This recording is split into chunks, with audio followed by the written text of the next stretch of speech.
I'm lost.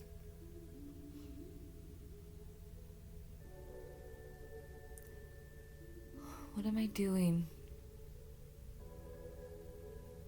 No, actually. What am I doing?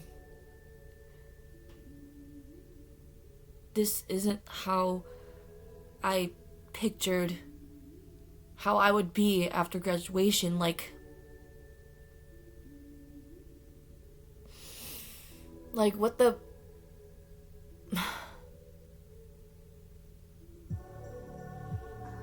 What is my goal? What do I want to do? What do I want? My goals were simple. Get a bank account, get that high school diploma, go to college, get an apartment. Simple. I am supposed to feel accomplished.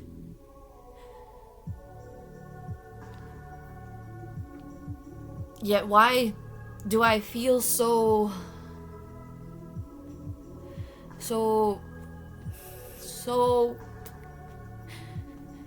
God damn it.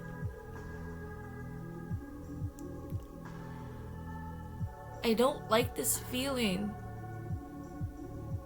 I don't know what it is I feel, but it's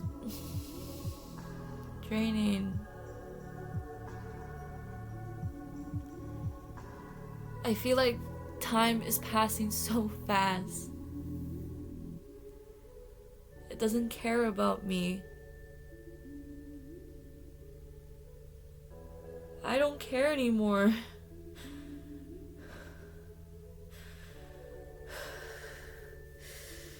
Jesus, I just started giving a shit about myself. I started to feel like myself again, but that was last year. What happened? What did I do wrong?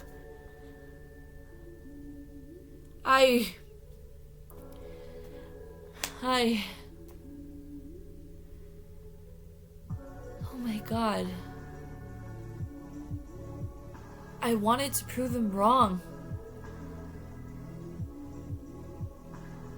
Them who? Who were they?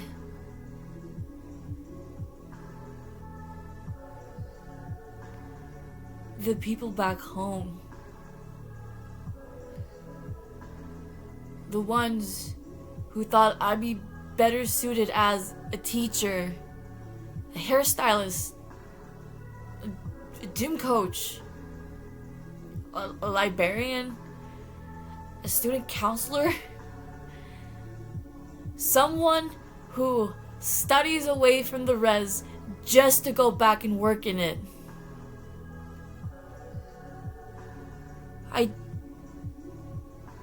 I did not want to do that. I don't want to do that. And look where I am. I am doing exactly that. This is funny.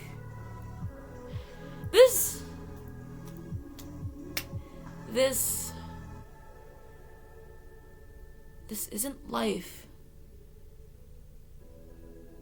This isn't happy.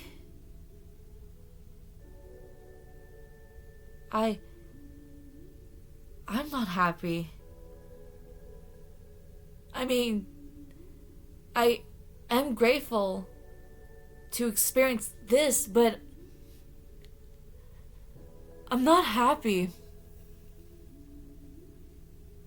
I'm not enjoying this at all.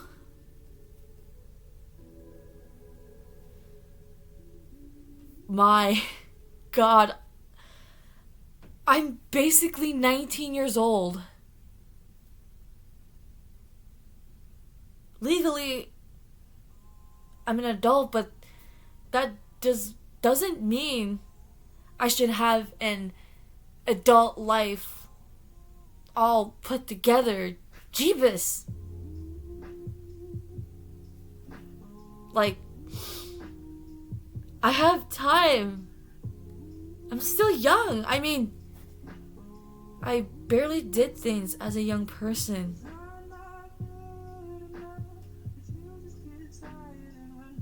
Always thinking like an adult, but now I have that adult freedom. I I can think, say, and do what I want in my own way. Oh my. Oh my.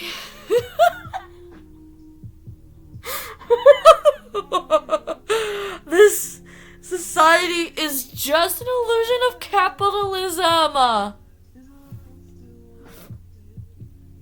They want us to be that. They want us to be that individual, that independent individual, successful person, but that's their picture of success. Theirs.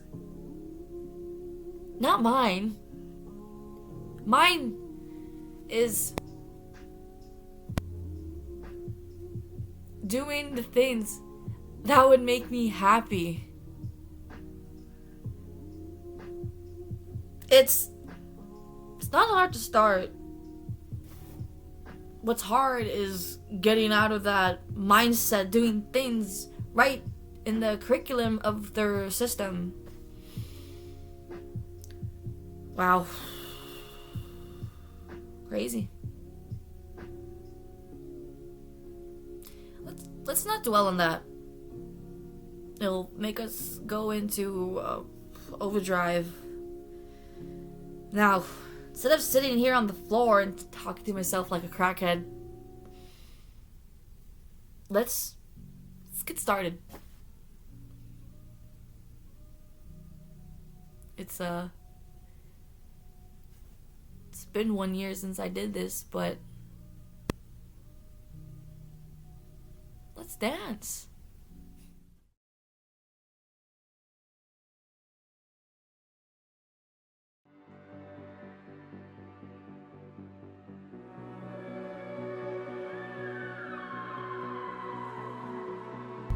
As I travel the deep blue towards the light, I remain calm and collected like a bird taking flight. I am big and unbothered with great foresight, although I think about my skills and how I won't fight. I am alone and flowing deep in the ocean, a young whale with sights to see. Slowly moving alone and free, I've finally found the light. It becomes bright and I hear the birds sing. I take one look at their beautiful wings as I catch my breath admiring these things. I realize that I too can sing. My songs are loud and I am proud, singing songs for me.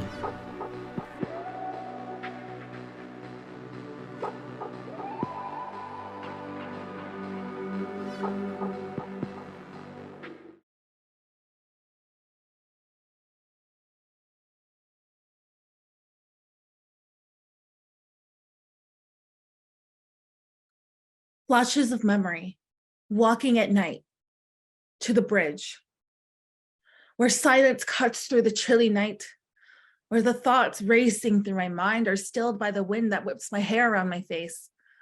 As I stare down into the dark ravine, begging for the answers, there is nothing. It's deafening. Daniel, can you hear me? I loved you, Daniel. Everyone was thinking, what is that Ojibwe guy doing with that Cree girl? We dated for a short time. I still love you, Daniel. I can't think straight. You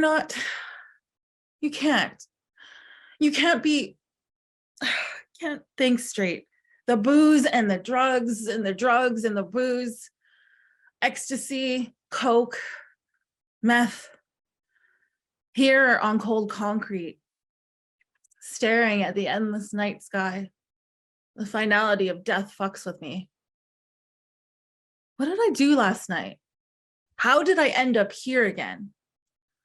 Lights, music, the hiss of many beer cans opening. My back hurts. How long have I laid on this bridge? You said, look at the stars. Not to me, but I can hear you. Daniel? It was as if you just whispered in my ear just now. And a shiver runs through me as I gaze up at the universe. Will you give me answers? I know. I have to know the questions first. No questions, no answers. These tall silhouettes of the trees against a dark horizon, connecting to the stars. I hear the rippling of the river below me. It's where you were. It's where you died. The wind picks up. I hear the leaves rustling. Then something else. The whispers I've been searching for. The rustling leaves and whispers merge until they're indistinguishable. Whispers into drum beats and the echoes of women singing. No, that only happened at the second place, not here. This is where Daniel died. It's where the whispers merged and I heard the singing. But I know you're here. Thanks. I don't feel so alone knowing you're here. Hey, remember when we were sitting in that park and I can hear you? You're singing that song, Daniel.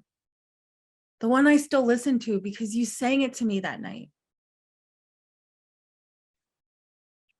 Like a Power Ranger, I'll never bring you danger. Scooby-Dooby-Doo, I love you. Like a Care Bear, I'll be there. You're my twinkle little star. Up above the world so high. You're my darling, my honey sugar pie. Way-oh, hey-oh. Sometimes you're like the whispers in the wind, indistinguishable. Daniel. I met him when I first moved to Toronto. One night, my roommate Chantal and I, totally broke, a little desperate, scraped together enough money to go downtown for a drink. One drink, that's all we could afford. So Chantal took me to the Crown and Tiger, the best bar in the city. Anyone who is anyone will be there. Yeah, anyone who likes to drink in a shitty, smelly bar with chairs that are designed to be uncomfortable will be there. While we're there, I was beginning to think that maybe moving to Toronto wasn't such a good idea. Then Chantal snapped me out of it. Kara, come on, girl, cheer up. We're out to have fun. You look like the before picture in an ad for antidepressants. Come on, there's someone I want you to meet. Chantal, Daniel. So you finally made the move. Yeah, been here about a month. And this is my best friend, Kara from Edmonton, my new roommate. She's a first year, a total TO virgin. And we just spent our last cent on a couple of pints. And now I guess we'll be on our way back home. I mean, unless someone were to, maybe buy a round or 5. I'm kidding. We'll see you around, huh? Shut up. Here, get us a couple of pictures and a few bags of chips. I'll take care of your friend here. Hey, I'm Daniel. Nice to meet you. You liking Toronto so far? Have you checked out the city at all? I'm sorry, do you want to be alone or something? I like the CN Tower. It's pretty cool. Yeah. Are you are you blushing? Am I? Oh, no, I'm sorry. I'm just not that good at meeting new people. You're shy. Kind of. Very shy. Alcohol helps. A little or a lot? A lot. Well, I guess we're getting drunk then. Where's Chantel? One outside to bum a smoke. Don't worry, you're safe with me. You gotta learn to relax. The beer is helping, but honestly, it's a little overwhelming coming here. I left everything behind. My friends, my family. Well, here you have Chantel, and now you have me. Sorry, it took forever getting a smoke. And then there was this long ass line at the bar. And guess what? Somebody bought me a pitcher after he took a peek on my top. How are you guys? We're going to be BFFs. Good, because I love you both. Now let's drink up, bitches. Daniel introduced me to his friends. They loved and accepted me instantly. Felt like family. We'd party, hang out in parks, smoking and drinking, game nights, karaoke, and escape rooms. We'd all get dressed up to go out dancing. And no matter how many bars we've been to in the night, we always ended up at the Crown and Tiger. And the drama, lots of drama, lots of drinking, then lots of drama, then fights, and then more drinks, and everybody loved everybody again. We were all on a fun merry-go-round until Chantal got tired of the ride, jumped off, and moved back to Alberta without telling me. Abandoned again. Daniel, what's up? Chantal's gone. Moved back home without telling me. Bitch. Don't know what I'm gonna do. I'm all alone. You're not alone. I'm right here with you. Get over your shit, Karen. Get out there and get some of what you want. I don't care if you're shy. You're smart and cute, and you can do an interview and get a better job, girl. Are you listening? Then why are you looking at your shoes? That's better. Everybody was always asking if we were an item because we look so cute together. And we laugh, because we just had this thing between us when we were together. What's the word? Happy? Joy? I don't know. We were just in sync. He made me feel like I was worth something.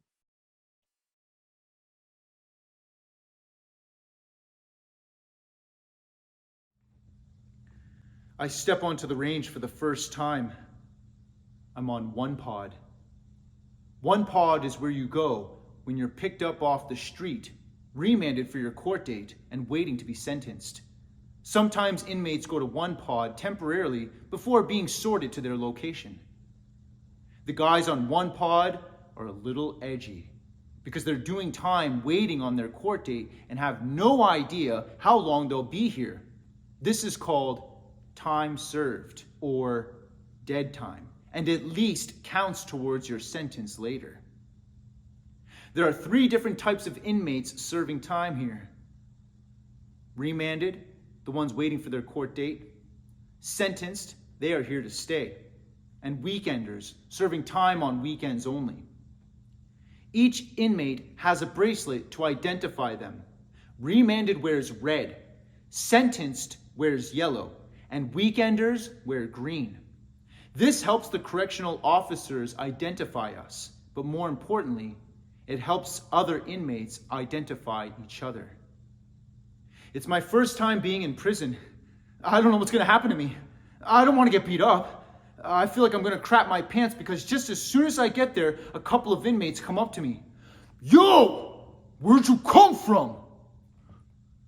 This guy only has one eye, and everyone calls him One Eye. It's brown. I said, where'd you come from, bro? My mind is going a mile a minute. I'm scared shitless.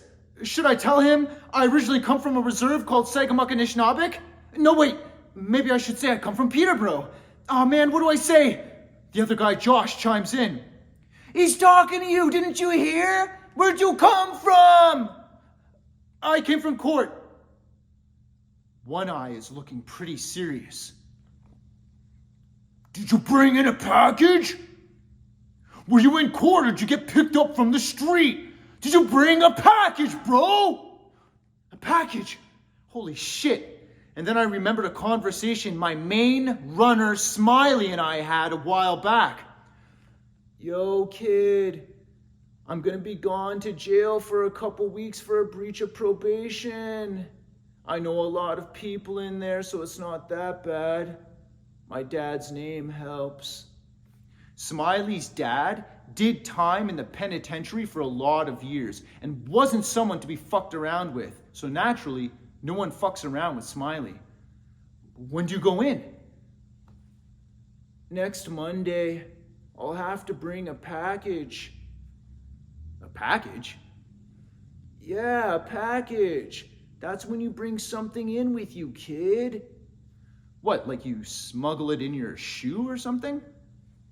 Ha! You smuggle it in your ass, kid. It's called keistering. Really? Like you just put some shit in a bag and shove it up there? You already got enough shit up there, kid. I'm talking about contraband, tobacco, paper, maybe some weed, a bit of coke, and if you're really feeling up for it, you can bring in a lighter too. Then you saran wrap it nice and tight, put it in a condom, tie a knot on the end, and keister it. Holy fuck, isn't it uncomfortable? You get used to it. I don't know if I could get used to doing that, bro. If you ever go in, kid, start off small. You know those Kinder Surprise chocolate eggs with the little plastic egg inside? Use that. Stuff as much as you can fit in there and tape it up real good because you don't want it exploding inside you, kid. Then wrap it up in a condom, tie it off, and shove it up your crack. Why? Because, kid, people on the inside need it. You get mad respect if you do. If you're new in there and you don't know anybody, you share it and it gets you in good with the right people. Just remember, CJ, if you ever go in, bring a package with you, because if you don't, you'll get jumped. I didn't forget that conversation. When I was at court, my lawyer said, well, CJ, today is the day. You're being sentenced, and we both know you're going to do time. Be ready. You go up around 4 p.m. I looked up at the clock. 3:30 p.m. I had half an hour.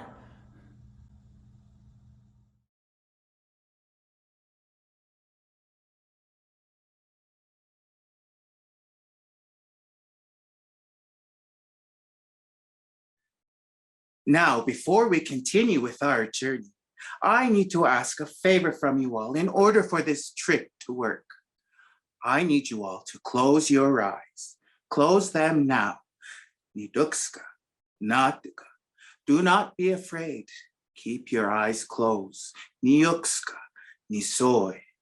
We have arrived. You may now open them. As you can tell, the land is different yet familiar. The air sweeter and the stars brighter. Do not be afraid, but we are past the lives of your grandparents. Heck, we are past your ancestors' ancestors. Believe it or not, but across the globe, the people there are either painting on cave walls or discovering agriculture along the Fertile Crest. Who knows? Well, I do. And someday all will be revealed to you humans. Now, Let's turn our attention to this village here. It is home to Chief Sun, head chief of the Weasel people, as they called themselves then. You know them as the Bloods or Kainai, which means many chiefs. With him lives his wife, sings at night. The chief's children and close relatives also reside in his camp. He has in his possession a very sacred bundle embedded with strong medicine and spirit. It is known as the Long Time Medicine Pipe Bundle. Very, very sacred, and one that still exists in your time. But there's more to our being here. The chief must make a decision, and I must see it through. He must choose as to whom said bundle will go to, and ultimately his chieftainship. He's at a crux. His mind and spirit battle amongst themselves over this decision. The Long Time Medicine Pipe Bundle is not only sacred, but is passed from chief to chief. His choice will affect his family and people for many years, whether good or bad. And even the past can echo into the future. Ah, shit, those dogs have detected our presence. Quick, turn to birds. And now, like the little ones do, let us listen to the adults talk.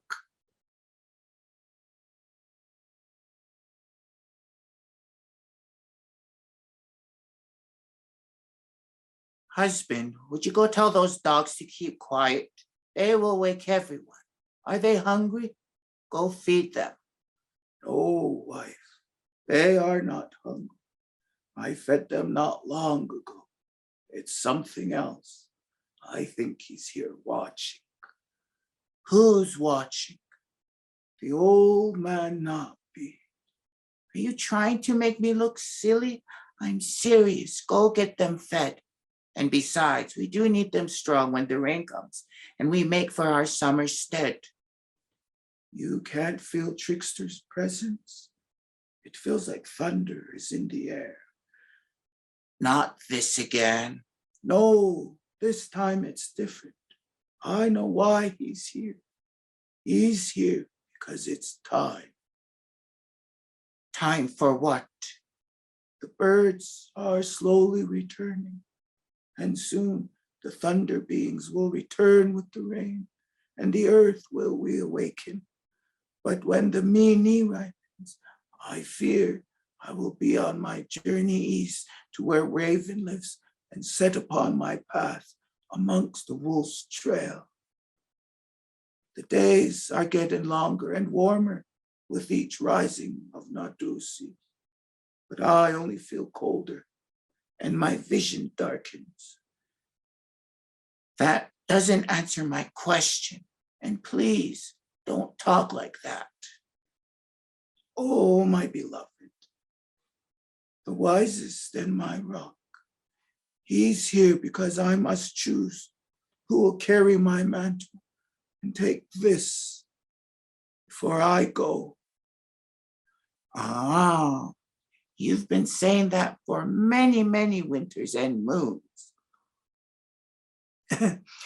I'm pretty sure you'll see many more. I'm serious. Please don't laugh. The spirits are singing the songs of death to my ear. It's getting harder to see that which may come next. And lately, I've been dreaming of my father and my mother, both beckoning me to go into their lodges. Yeah, should I gather the others? Not yet. At least not until you hear what I have to say. Have you chosen already? Yes and no. What do you mean, yes and no? You only have 3 possible candidates. Yes, I do have 3 to choose from, but as time has passed by, I am not so sure anymore. Are you telling me you will not pick any one of our sons?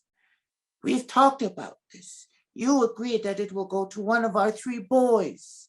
It was either going to be your eldest Wolf's Teeth or Many Ropes or Weasel, one of my sons. You swore it on your pipe before Creator. Please don't raise your voice in front of the bundle. The spirit may take offense. Was I raising my voice? Was I offending the bundle? Well, now this is me yelling. You made a promise to Creator, and you can't go back on your words. You know, out of all people, you know not to mess with its medicine.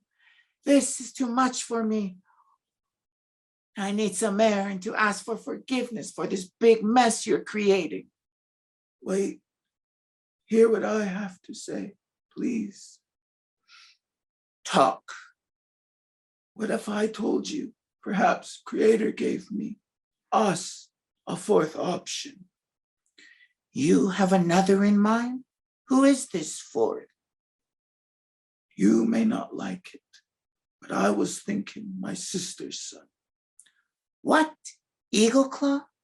You've truly gone mad. Your sister will soon be bound to another, and you wanted to end up with his family? Wife, about 3 moons ago, it was the waning of a full moon. Before I fell asleep, I heard the owl sing outside the lodge. That night, I dreamt that 3 fates awaited our sons. One will die in battle, one will become cruel and greedy, and the other will have a sickness of the heart from losing someone close to him. And all of them I saw suffering in the village amongst our people. I awoke and asked Creator to let them only be dreams and nothing more. But 3 times I have dreamt them. The last one came to me fully awake, a vision of a dire future if I passed the bundle on to any one of them. Now you know why. It could never be any one of our sons, lest I hurt them and everyone. I awoke and asked Creator and prayed, who then will take my place? And this before I go. I got an answer a few nights past. In my dream, I saw a nephew. Eagle Claw. Yes, and he was sitting on that tree trunk in front of our lodge. In the distance, an old man and a buffalo walked to where he was sitting. They spoke words to him I couldn't hear. Eagle Claw nodded as if he understood the words they spoke. And when they were all finished, they turned and looked straight at me. It felt warm. It felt safe. It felt right. And when I woke up, I knew exactly what it meant, and I felt a little more at ease. I got up and went straight out the lodge, and there was Eagle Claw sitting in the same spot as in my dream. Sounds like Creator gave you a very powerful message and approval, if that much could be said. And it took you 3 months to tell me. It was difficult to tell. It was difficult to listen to. Husband, dreams are just dreams that come with worry as their cause. This is something that should be passed to one of our sons. Ever since Eagle's Claw father was slain by the enemy, and I promised my sister that I would take him as one of my own, he has been my son.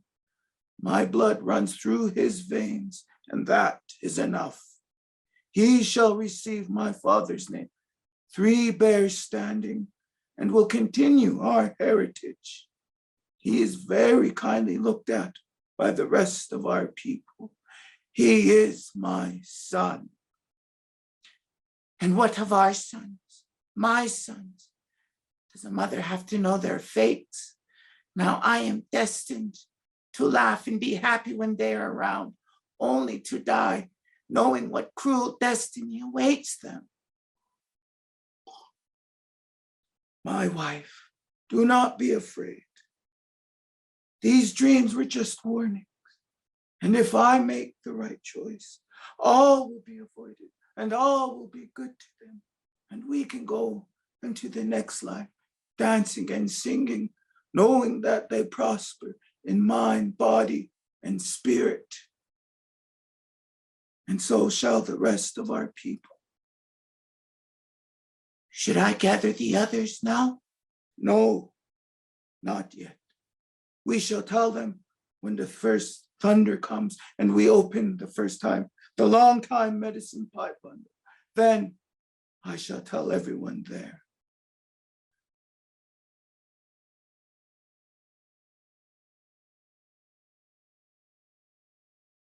Shh, you damn dogs, you're gonna get us caught. Well, now I guess it's time for us to get going. But before we do, the question remains, will Wolf's Teeth let Eagle Claw take his promised mantle from him? Will the 3 dreams dreamt by Chief Sun come to pass? Will there be peace or strife? All this and much, much more in War Shirt.